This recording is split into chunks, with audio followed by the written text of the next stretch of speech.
కాశ్మీర్ ఇక్కడ టెర్రరిస్ట్ అటాక్లు కొత్త ఏం కాదు.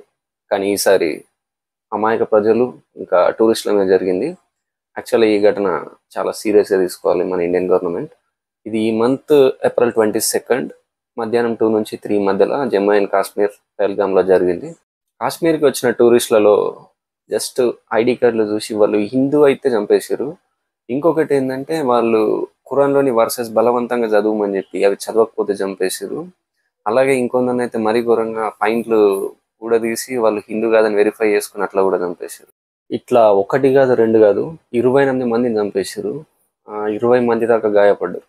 ఇందులో మేజర్గా మగోళ్ళనే టార్గెట్ చేశారనమాట. ఆడోళ్ళని మోస్ట్ ఆఫ్ దెమ్ వదిలిపెట్టారు. అదేదో దయతో కాదు, మీరు వెళ్ళి మోడీకి చెప్పుకోండి అని చెప్పి వదిలేశారంట. యాక్చువల్గా మీ అందరికి తెలిసిందే కాశ్మీర్ భూతల స్వర్గం అంటారు.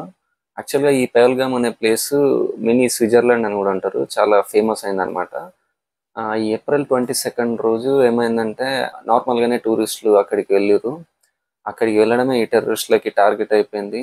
మన టూరిస్టులకి శాపం అయిపోయింది. యాక్చువల్గా ఆ రోజు మధ్యాహ్నం 2 నుంచి 3 మధ్యలో ఆర్మీ డ్రెస్ వేసుకొని గన్లో పట్టుకొని వచ్చారు. యాక్చువల్గా ఉన్న టూరిస్టులు అందరూ ఏమనుకున్నారంటే వాళ్ళు ఆర్మీ పీపులే అనుకున్నారు. అందుకే వాళ్ళు అంత దగ్గరకు వచ్చి అటాక్ చేయగలిగారు, లేకపోతే అంత ఈజీ కాకపోతుండే. ఇలా ఆర్మీ డ్రెస్లు వేసుకుని వచ్చి అందరినీ ఐడి కార్డులు పేర్లు అడగడం స్టార్ట్ చేశారు. అయినా ఆర్మీ వాళ్ళే కదా, సెక్యూరిటీ రీజన్స్ వల్ల అని వీళ్ళు కూడా చూపించారు అనమాట. ఈ టెర్రరిస్టులు 6 ఉన్నారంట. ఇప్పటికున్న అఫీషియల్ ఇన్ఫర్మేషన్ అయితే 6 వచ్చారు. ఇది ఇంకా పెరగచ్చు కూడా, చెప్పలేము.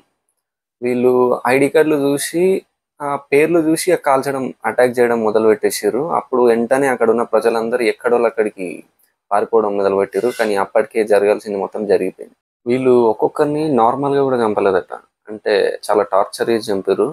అంటే తల మీద కాల్చడం, వాళ్ళని ప్రైవేట్ పార్ట్స్లో కూడా కాల్చారు. అంటే అంత ఘోరంగా చంపారు ఈ పాకిస్తాన్ లాకోలు. ఈ అటాక్లో ఒకరు యాక్చువల్గా వాళ్ళకి రీసెంట్గా పెళ్ళి అయింది, హనీమూన్కి పోయారు అనమాట. వాళ్ళలో ఏమైందంటే ఒక కపుల్ ఆమె వాళ్ళ భార్య చూస్తుండగానే వాడిని అటాక్ చేసి, వాడు ఇంకా చనిపోలేదు అప్పటికి, వాడిని ట్రౌజర్స్ కిందికి గుంజేసి వాడు హిందూ అని వెరిఫై చేసుకుని ఆమె చూస్తుండగానే చంపేశారట ఈ పాకిస్తాన్ లాకోలు. ఇందులో హైదరాబాద్కి చెందిన ఒక పర్సన్ కూడా ఉన్నాడు. అతను మనీష్ రంజన్. అతను ఇంటెలిజెన్స్లో పనిచేస్తాడంట. అతను కూడా ఈ అటాక్లో ప్రాణాలు వదిలేయడం జరిగింది. ఇక్కడ మనకి బాధ అనిపించే విషయం ఏంటంటే యాక్చువల్గా ఈ టూరిస్టులు వాళ్ళు ఏదో ఎంజాయ్ చేద్దామని పోయారు. యాక్చువల్గా ఇదే వాళ్ళకి లాస్ట్ డే, ఇదే వాళ్ళకి లాస్ట్ ట్రిప్ అని చెప్పి వాళ్ళకి కూడా తెలిసి ఉండదు. ఇది ఆలోచిస్తేనే అసలు ఎట్లనో ఉంది అసలు. ఇక్కడ మంజునాథ్ అనే వ్యక్తి తన ఫ్యామిలీతో ఇక్కడికి ట్రిప్కి కూడా వచ్చిండు. వాళ్ళు సోషల్ మీడియాలో కొన్ని వీడియోలు కూడా పోస్ట్ చేసారు, అవి వైరల్ అవుతున్నాయి. అతన్ని తన భార్య ముందే కిరాతకంగా చంపి, ఆ భార్య నన్ను కూడా చంపే అని చెప్పి బతిమలాడిందట. అప్పుడు నువ్వు మోడీకి చెప్పుకోపో అని చెప్పి అన్నారంట పాకిస్తాన్ లాకోలు. ఇక్కడ 28 మంది చచ్చిపోయారు, 20 మందికి పైగా గాయపడ్డారు. ఇక్కడ ఏమైందంటే అది హిల్ స్టేషన్ అవ్వడం వల్ల అక్కడికి అంబులెన్స్లు కూడా పోలేవు.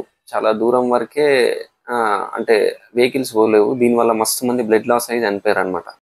ఈ అటాక్కి రెస్పాన్సిబిలిటీ తీసుకుంటూ TRF, ద రెసిస్టెంట్ ఫ్రంట్ అనే సంస్థ వీళ్ళు రెస్పాన్సిబిలిటీ తీసుకున్నారు. దీన్ని ఒక ఆన్లైన్ ప్లాట్ఫామ్ ద్వారా చెప్పారనమాట, అనౌన్స్ చేశారు.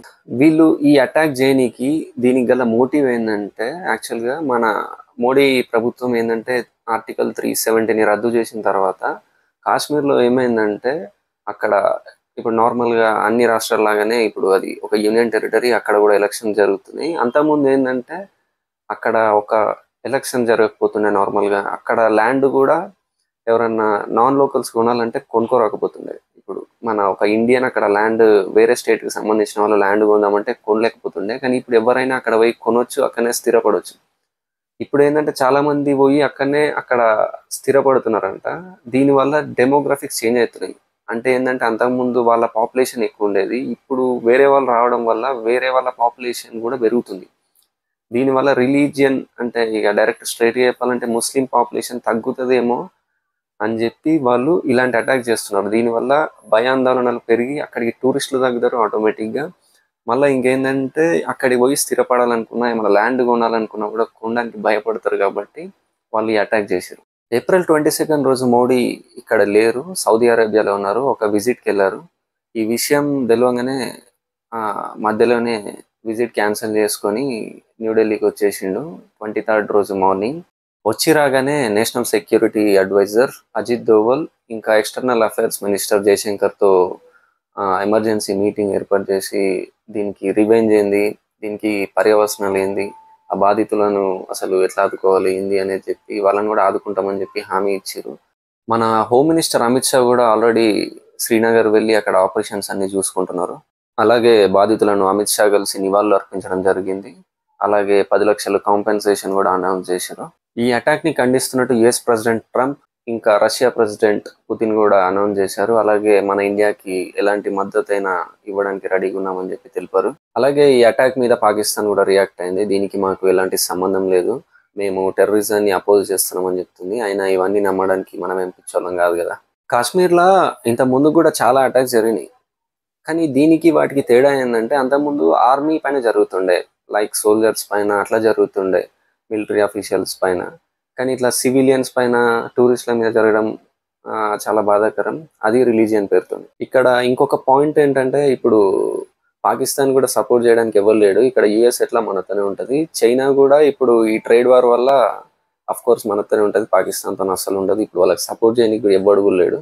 ఆల్రెడీ మన మోడీ గవర్నమెంట్ దీని మీద రివెంజ్ కూడా ప్లాన్ చేసింది, అమలు కూడా చేస్తుంది. ఇండస్ వాటర్ ట్రీటీ మీకు తెలుసు అనుకుంటా, ఆ ట్రీటీని ఆల్రెడీ సస్పెండ్ చేసి పడేసింది. ఇప్పుడు యాక్చువల్గా ఆ వాటర్ అన్నీ అక్కడికి మనని దాటుకొని పోతున్నాయి, ఇప్పుడు అవన్నీ ఆపేసింది.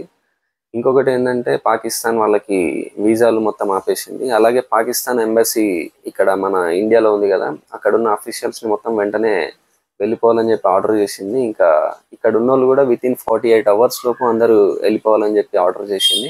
చూస్తుంటే మన గవర్నమెంట్ రివెంజ్ గట్టిగానే ప్లాన్ చేసింది. అలాగే అక్కడ చనిపోయిన వాళ్ళ ఆత్మలందరికీ శాంతి చేకూరాలని కోరుకుంటూ థ్యాంక్ యూ ఫర్ వాచింగ్.